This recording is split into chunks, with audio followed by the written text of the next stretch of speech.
اگر زوجین میں سے کوئی ایک مسلمان ہو جائے، اگر میاں بیوی میں سے کوئی ایک مسلمان ہو جائے تو نکاح فسخ ہو جائے گا اور عورت پر عدت واجب ہو جائے گی، جیسے کہ قرآن میں ہے کہ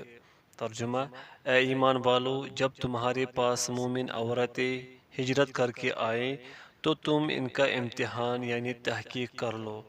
دراصل ان کے ایمان کو بخوبی جاننے والا تو اللہ ہی ہے، لیکن اگر وہ تمہیں ایمان والیہ معلوم ہو تو اب تم انہیں کافروں کی طرف واپس نہ کرو، یہ ان کے لیے حلال نہیں اور نہ وہ ان کے لیے حلال ہیں، اور جو خرچ ان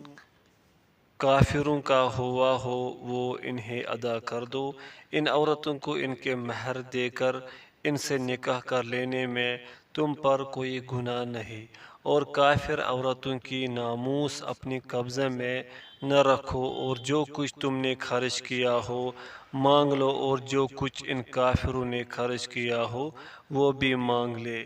یہ اللہ کا فیصلہ ہے جو تمہارے درمیان کر رہا ہے، اللہ تعالیٰ بڑے علم اور حکمت والا ہے۔ سورہ الممتحنہ آیت نمبر 10۔ حضرت ابن عباس رضی اللہ عنہما سے مروی ہے کہ نبی کریم صلی اللہ علیہ وسلم اور مسلمانوں کے لیے مشرکین دو طرح کے تھے، ایک اہل حرب کے مشرک جن سے آپ صلی اللہ علیہ وسلم لڑائی کرتے تھے اور وہ آپ صلی اللہ علیہ وسلم سے لڑائی کرتے تھے، اور دوسرے عہد و پیمان والے مشرک یعنی ذمی وغیرہ کہ آپ صلی اللہ علیہ وسلم ان سے جنگ نہیں کرتے تھے اور نہ ہی وہ آپ صلی اللہ علیہ وسلم سے جنگ کرتے تھے۔ اور جب اہل حرب کی کوئی عورت مسلمان ہو کر ہجرت کر کے مدینہ آتی تو اسے اس وقت تک پیغام نکاح نہ دیا جاتا جب تک اسے حیض نہ آ جاتا، اور پھر اس سے پاک نہ ہو جاتی۔ جب وہ پاک ہو جاتی تو اس سے نکاح جائز ہو جاتا۔ اگر ان کے شوہر ان کے کسی دوسرے شخص سے نکاح کر لینے سے پہلے ہجرت کر کے آ جاتے تو یہ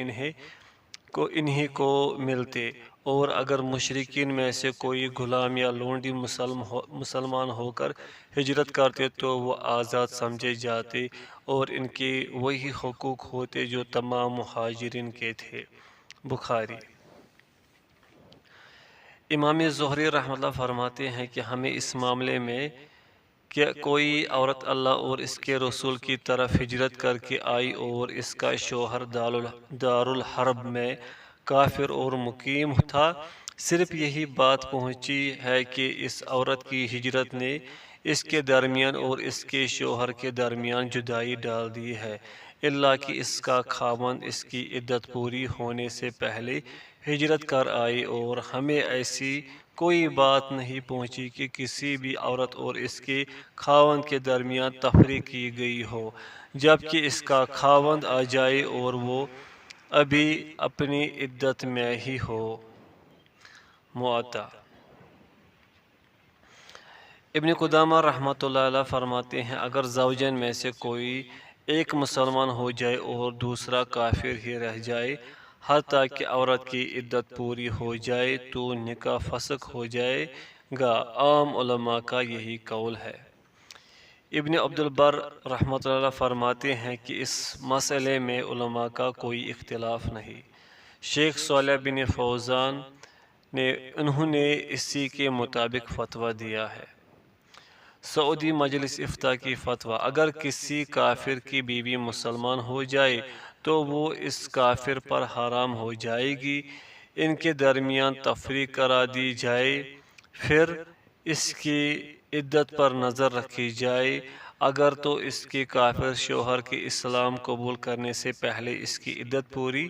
ہو جائے تو وہ اس سے فسخ نکاح کی وجہ سے جدا ہو جائے گی،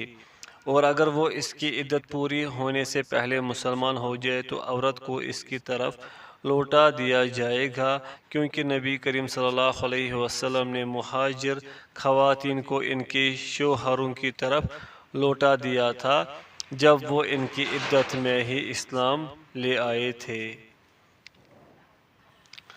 یاد رہے کہ عدت پوری ہونے کے بعد عورت کو دوسرا نکاح کرنے کا اختیار ہے، لیکن اگر وہ نکاح نہ کرے اور پہلا شوہر بھی مسلمان ہو جائے تو وہ دونوں پہلے نکاح پر ہی برقرار رہیں گے۔ اگر شوہر کے مسلمان ہونے تک بیوی نے دوسرا نہ کیا ہو، اگر مرد مسلمان ہو جائے اور عورت نے دوسرا نکاح نہ کیا ہو تو وہ اپنے پہلے نکاح پر ہی قائم ہوں گے، خواہ کتنی ہی لمبی مدت گزر چکی ہو، بشرطے کہ دونوں اکٹھے رہنا چاہے، جیسے کہ حضرت ابن عباس رضی اللہ عنہما سے مروی ہے کہ رسول اللہ صلی اللہ علیہ وسلم نے اپنی بیٹی زینب کو ابو العاص کی طرف پہلے نکاح میں ہی لوٹا دیا، نیا نکاح نہیں کیا۔ ایک روایت میں ہے کہ 2 سال کے بعد لوٹایا، ایک میں 3 سال کے بعد اور ایک میں 6 سال کے بعد ذکر ہے، ابو داود وغیرہ۔ یہ روایت صحیح ہے۔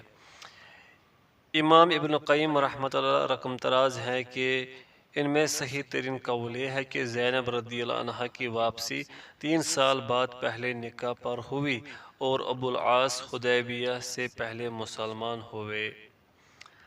جس روایت میں ہے کہ نبی کریم صلی اللہ علیہ وسلم نے اپنی بیٹی زینب رضی اللہ عنہ کو ابو العاص کے پاس جدید نکاح کے ساتھ واپس بھیجا، وہ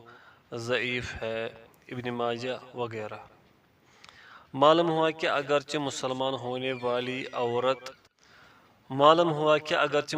ہونے والی عورت کو عدت گزار جانے کے بعد کسی مسلمان کے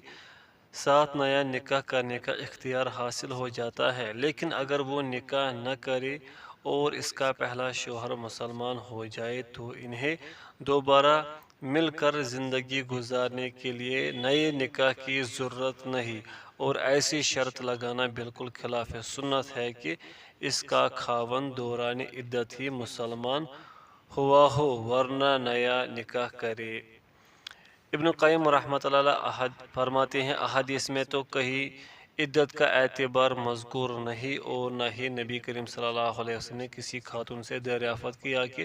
کیا اس کی عدت ختم ہو چکی ہے یا نہیں۔ ہمارے علم میں ایک بھی آدمی ایسا نہیں جس نے اسلام لانے کی وجہ سے لازماً تجدید نکاح کیا ہو، بلکہ دونوں معاملوں میں سے ایک کا واقع ہونا ضروری ہے، یا تو دونوں میں جدائی ہوگی اور اس خاتون کا دوسرے مرد سے نکاح ہو جائے گا، یا پھر دونوں کا پہلا نکاح برقرار رہے گا، خواہ عورت پہلے اسلام لائی ہو یا مرد۔ اور رہا جدائی کی تکمیل اور عدت کا لحاظ، تو ہمیں معلوم نہیں کہ رسول اللہ صلی اللہ علیہ وسلم نے ان دونوں میں سے کسی ایک کی وجہ سے بھی فیصلہ فرمایا ہو، حالانکہ آپ صلی اللہ علیہ وسلم کے عہد مبارک میں بکثرت مرد اور ان کی بیویوں نے اسلام قبول کیا۔ زاد المعاد۔ شوکانی رحمۃ اللہ فرماتے ہیں امام ابن قیم رحمۃ اللہ کی یہ گفتگو متانت و حسن کی انتہا کو پہنچی ہوئی ہے۔ اگر مسلمان ہونے والے کی بیوی یہودی یا عیسائی ہو، اگر تو اس کی بیوی اپنے مذہب پر صحیح طور پر قائم ہو اور مشرکہ یا آوارہ و بدچلن نہ ہو بلکہ پاک دامن ہو، تو وہ اس کے ساتھ ازدواجی تعلقات قائم کر سکتا ہے، اس کے لیے دوبارہ نکاح کی ضرورت نہیں، وہ دونوں اپنے پہلے نکاح پر ہی باقی رہیں گے، کیونکہ اللہ تعالیٰ نے اہل کتاب کی پاک دامن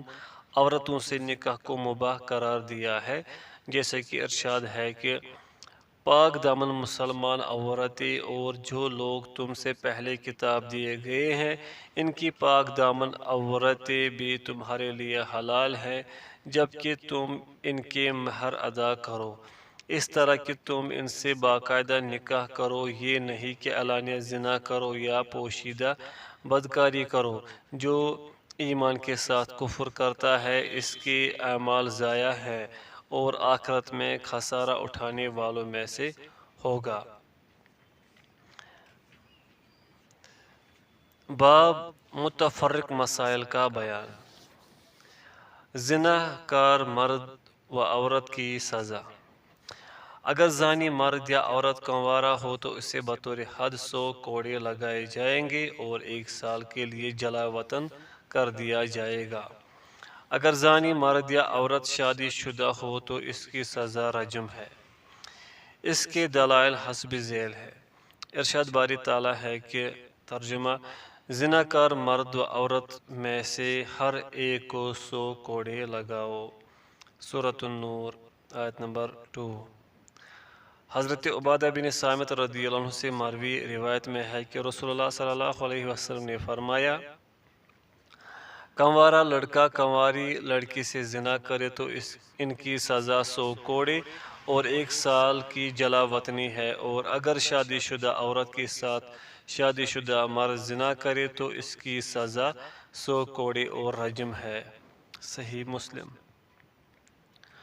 واضح ہے کہ اس مسئلے میں اہل علم کے ہاں اختلاف ہے کہ کیا شادی شدہ زانی کو رجم کرنے سے پہلے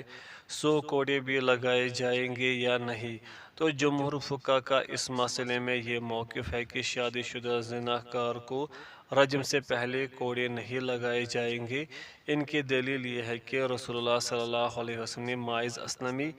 رضی اللہ عنہ اور غامدیہ عورت کے متعلق صرف رجم کا ہی حکم دیا تھا۔ فعل قوم لوط یعنی لونڈے بازی کی مرتکب کی سزا۔ حضرت ابن عباس رضی اللہ عنہما بیان کرتے ہیں کہ رسول اللہ صلی اللہ علیہ وسلم نے فرمایا: جسے تم قوم لوط کا عمل کرتے ہوئے پاؤ، اس کے فاعل اور مفعول دونوں کو قتل کر دو۔ یہ روایت حسن صحیح ہے، ابو داؤد وغیرہ۔ ایک روایت میں ہے کہ دونوں کو قتل کر دو، خواہ وہ شادی شدہ ہوں یا غیر شادی شدہ۔ یہ روایت حسن ہے، ابن ماجہ۔ زنا کے نتیجے میں پیدا ہونے والی اولاد والدین کے گناہ سے بری ہے۔ حضرت عائشہ رضی اللہ عنہا بیان کرتی ہیں کہ رسول اللہ صلی اللہ علیہ وسلم نے فرمایا: زنا کی اولاد پر اپنے والدین کے گناہ کا کوئی بوجھ نہیں۔ یہ روایت حسن ہے۔ زنا کی اولاد کی وراثت کا حکم۔ ایسی اولاد نہ تو باپ کی وارث بنے گی اور نہ ہی باپ ایسی اولاد کا وارث بنے گا، جیسا عمر بن شعیب عن ابی عن جدہ روایت کہ رسول اللہ صلی اللہ علیہ وسلم نے فرمایا: جس نے لونڈی یا آزاد عورت سے زنا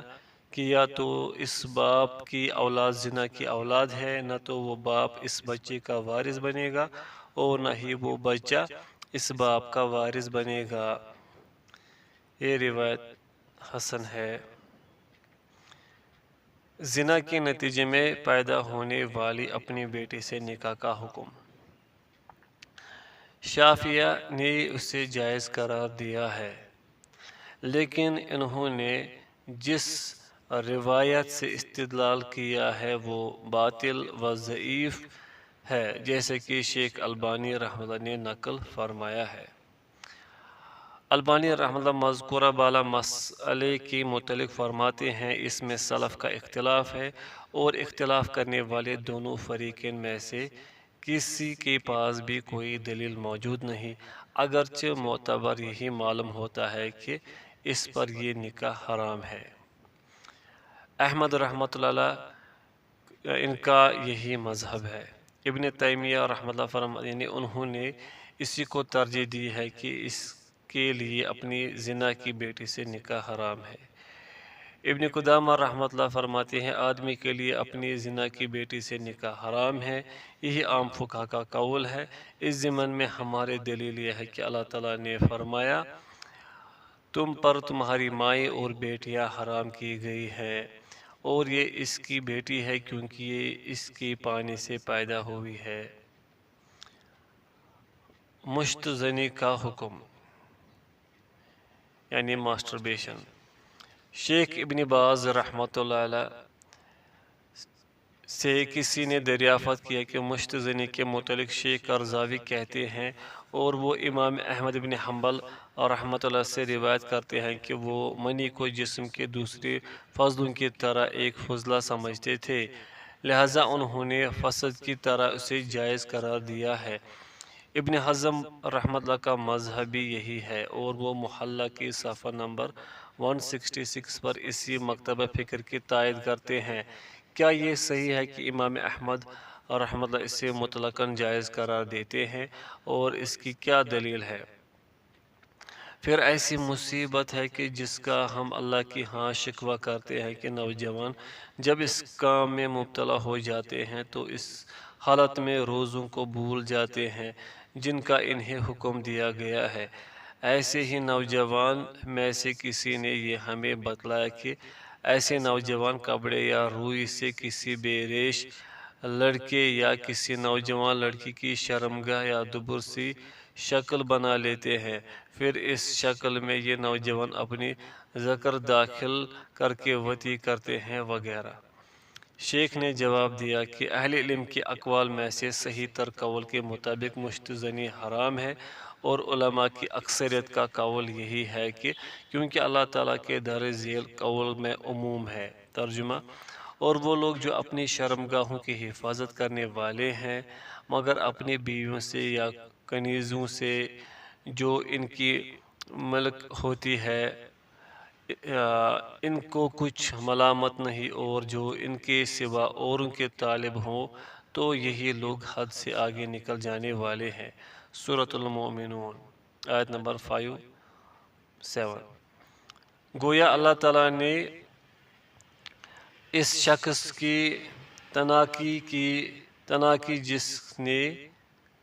گویا اللہ تعالیٰ نے اس شخص کی ثنا کی جس نے اپنی شرمگاہ کی حفاظت کی اور اپنی خواہش کو اپنی بیوی یا کنیز کے علاوہ کسی بھی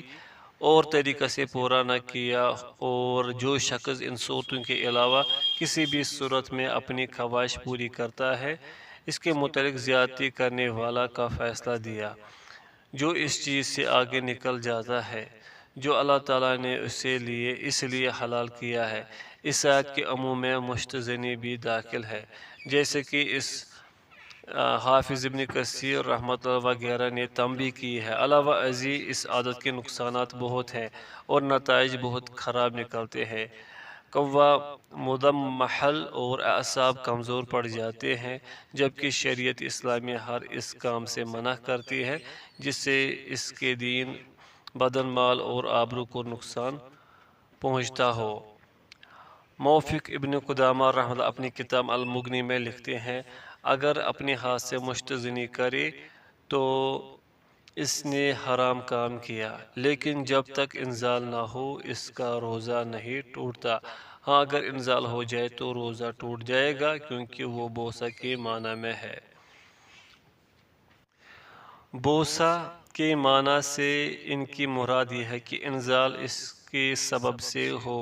اور اگر بوسہ بغیر انزال کے ہو تو روزہ نہیں ٹوٹتا۔ شیخ الاسلام ابن تیمیہ رحمۃ اللہ مجموع الفتاوی پر لکھتے ہیں،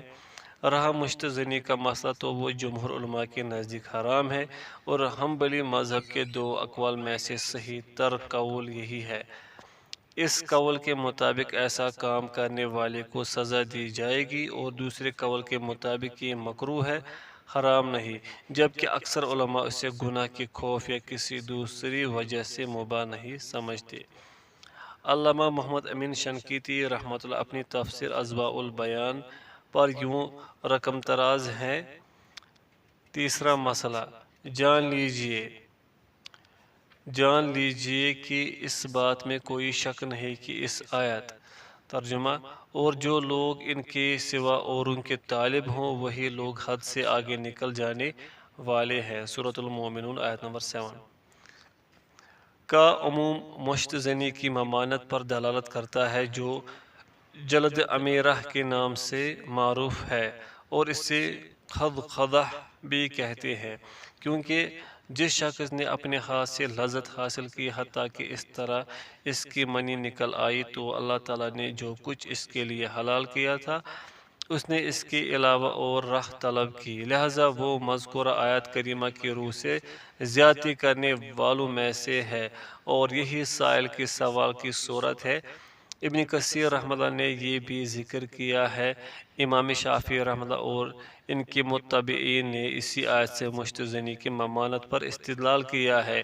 اور قرطبی کہتے ہیں محمد بن حکم نے کہا میں نے حرملہ بن عبدالعزیز سے سنا، انہوں نے کہا کہ میں نے امام مالک رحمۃ اللہ سے مشتزنی کرنے والے شخص کے متعلق پوچھا تو انہوں نے یہی آیت پڑھی، اور وہ لوگ جو اپنی شرمگاہوں کی حفاظت کرنے والے ہیں تو یہی لوگ حد سے، یعنی پھر الی قولہ، یہاں تک کہ تو یہی لوگ حد سے آگے نکل جانے والے ہیں۔ اللہ تعالیٰ نے یہ قید قبول کر لینے والے کے متعلق فرمایا کہ اللہ تعالیٰ اس شخص کو معاف کرے گا اور بخش دے گا۔ اس بات سے مجھ پر واضح ہوتا ہے کہ اس آیت کریمہ سے اہل علم امام مالک اور امام شافعی رحمہ اللہ وغیرہ نے جو جلد امیرہ کی ممانعت پر استدلال کیا ہے تو وہ یہی مشتزنی ہے جس کا کتاب اللہ سے استدلال صحیح ہے، جس پر قرآن کا ظاہر دلالت کرتا ہے، اور کتاب اللہ میں یا سنت میں ایسی کوئی چیز وارد نہیں جو اس سے معارض ہو۔ اور امام احمد رحمہ اللہ کی علم، ان کی جلالت شان اور ورع تقویٰ کے باوجود ان سے جو کچھ مشتزنی کی اباحت سے متعلق مروی ہے تو وہ محض اسے قیاس پر استدلال کرتے ہوئے کہتے ہیں کہ وہ بدن سے ایسی فضلہ کا اخراج ہے جسے نکال دینے کی ضرورت مطالبہ کرتی ہے، گویا انہوں نے اسے فسد اور پچنے لگوانے پر قیاس کرتے ہوئے جائز قرار دیا ہے، جیسا کہ اس بارے میں کسی شاعر نے کہا ہے۔ ترجمہ: اگر تو کسی اپنے مقام پر پڑاؤ کرے جہاں کوئی انیس عورت وغیرہ نہ ہو تو مشتزنی کر لے، اس میں نہ کوئی شرم کی بات ہے اور نہ ہی کوئی حرج۔